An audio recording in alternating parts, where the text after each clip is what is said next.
Muling pumutok ang Bulkang Kanlaon at kasunod po niya nabalot ng ashfall ang ilang kalapit na lugar. Yan ang unang balita ni Eileen Pedreso ng GMA Regional TV. Wala pang isang buwan mula nang pumutok ang Bulkang Kanlaon noong Pebrero 26. Muli na namang naitala ang moderately explosive eruption ng bulkan alas 6:07 kagabi.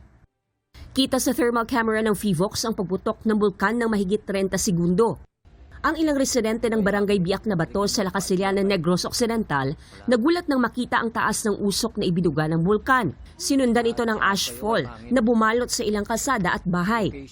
Ang ilang residente ng barangay Mansalanao kaagad na nagsara ng mga pintuan at bintana dahil sa makapal na abo. Katulad ng mga huling pagputok, pagbaba ng sulfur dioxide na nagresulta sa pagbara ng daanan ng volcanic gases ang dahilan ng pagputok ayon sa PHIVOX. Ma'am, no? So far, medyo pareho ang mga patterns ng aton nga mga eruption pag may ara sa nga mga pag nagnaba ang aton nga sulfur dioxide emission.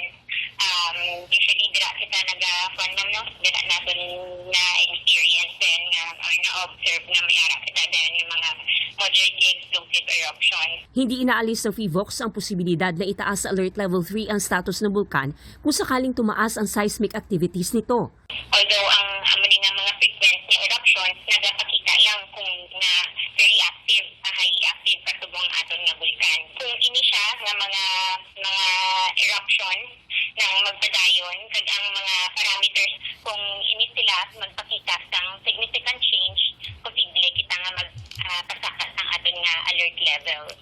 Nagdeklara na ng suspension ng klase sa lahat ng antas ang Lacasiliana LGU ngayong araw. Ito ang unang balita. Eileen Pedreso ng GMA Regional TV para sa GMA Integrated News. Kapuso, huwag magpapahuli sa latest news and updates. Mag-iuna ka sa balita at mag-subscribe sa YouTube channel ng GMA Integrated News.